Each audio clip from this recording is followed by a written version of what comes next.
Hello các bạn, hôm nay ngày 23 tây tháng 9 năm 2024 thì hiện giờ ông Tô Lâm đang đi công tác ở Mỹ ha. Thì hôm nay ngày 23 tháng 9 là ông Tô Lâm đến trường Đại học Columbia. Và mấy bạn cũng biết rồi, trường Columbia đây là trường có thể nói là cánh tả ha, tức là có thể nói là thăng cộng á. Và đây là cái tiểu sử của ông Tô Lâm, rất là ngắn gọn trên trang của trường Columbia University, tức là Lãnh Đạo Thế Giới, Diễn đàn Lãnh Đạo Thế Giới. Ông Tô Lâm, ông ta sinh ngày 10 tháng 7 năm 1957 ở Hưng Yên ha, ở tỉnh Hưng Yên.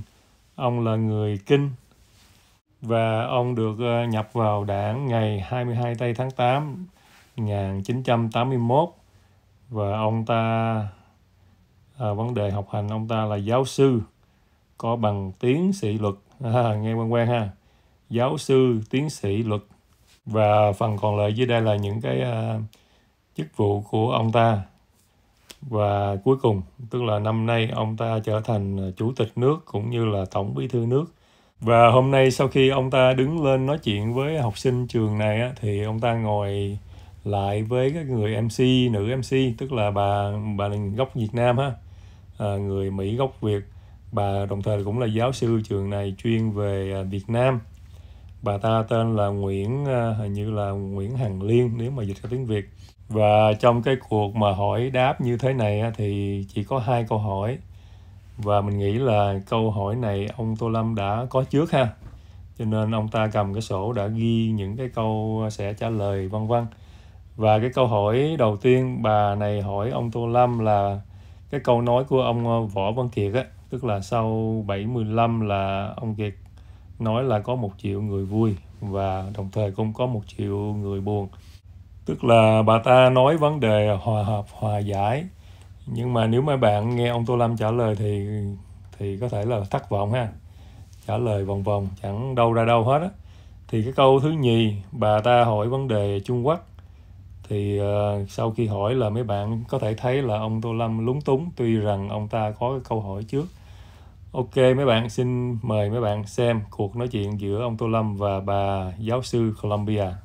So much, General Secretary and President Tô Lâm, for the great remarks, and you've actually answered a lot of the questions I had prepared for today.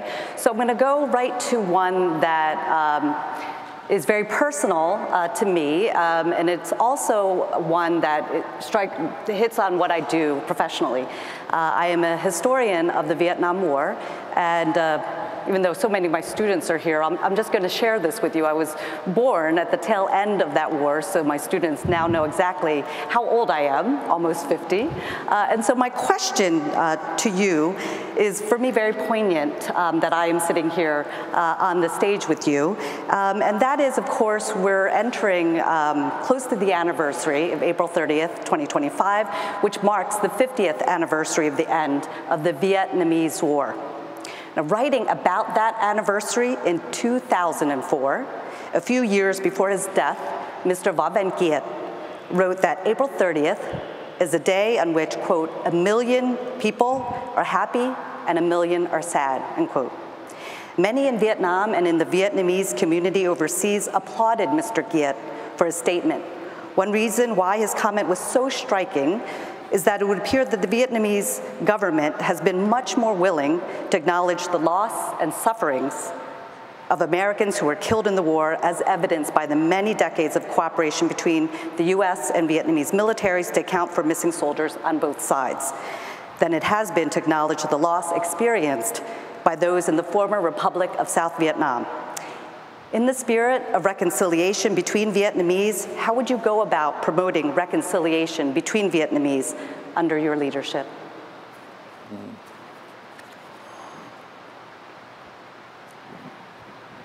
And while the General Secretary is thinking about my question and preparing to answer, I also want the students, particularly in the audience, to think about questions that they have. And when this portion of the conversation concludes, then I will welcome you to ask questions. But I'll turn it over to President Tô Lâm.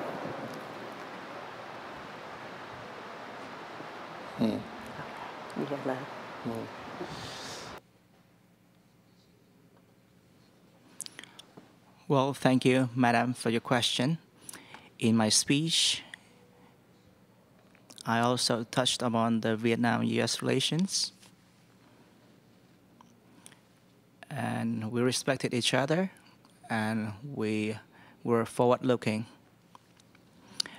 In my visit, throughout my visit, I also highlighted the importance of reconciliation and mutual respect.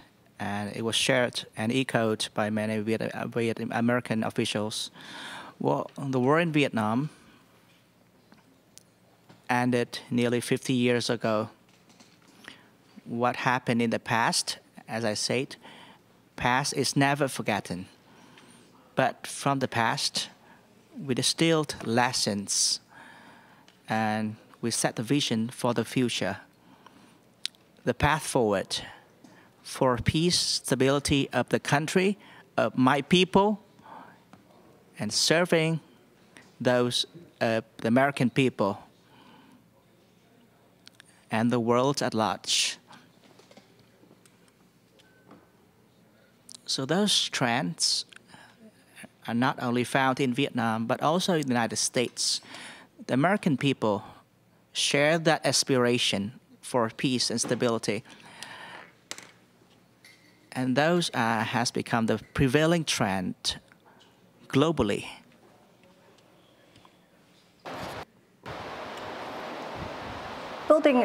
Bringing it back to diplomacy, because I'm a diplomatic historian, and thinking about the 20th century Cold War as we move into what seems to be a 21st century Cold War, depending on if that's what you believe is happening, at least in terms of growing tensions between the United States and China. Secretary of State U.S. Deputy Secretary of State Kurt Campbell stated recently that the challenges posed to the United States by China exceed those of the Cold War. As Vietnam has been managing its relationship with China for thousands of years, what is your advice to U.S. leaders, many of whom are sitting here today? What advice would you give them in terms of dealing with the People's Republic of China?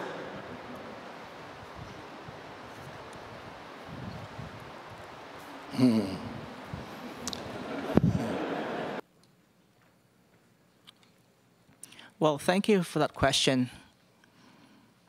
In Vietnam, we're very clear. The United States is one of our top important partners. And I'm very optimistic about the future of the Vietnam-US relations.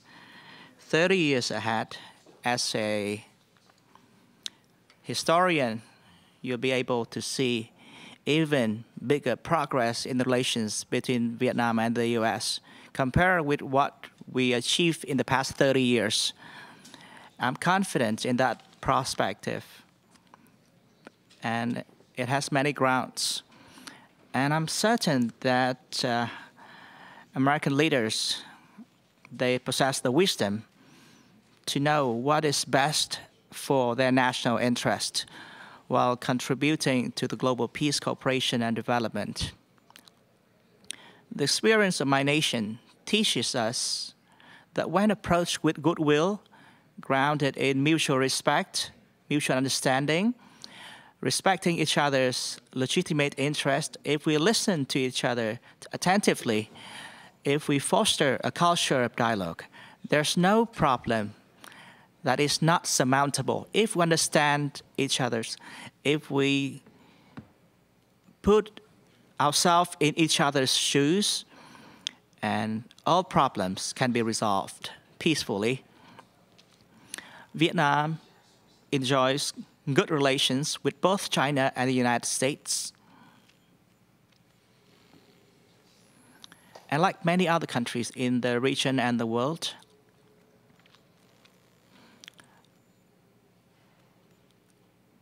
well, in my speech, we talk about prosperity is nurtured via good bonds of friendship. So only through the good friendship and friendly interactions with others we can achieve prosperity. So Vietnam hopes that both the U.S. and China will engage responsibly in their interactions with one another and fulfill their responsibilities towards our shared future in both the region and the world. And this is shared by Vietnamese, Chinese, Americans, and other nations as well. So Vietnam hosted the visits from the POTUS last year and Chinese President Xi Jinping December during their state visits to Vietnam. And that highlights our foreign policy of diversification and multilateralization of our external relations based on the principle of stability amidst change as inspired by President Ho Chi Minh diplomatic philosophy. And the success of these two significant visits illustrates that countries can cultivate good relations with both China and the U.S. Very good student of history. If you were taking my class, you would definitely get an A+ for your historical knowledge.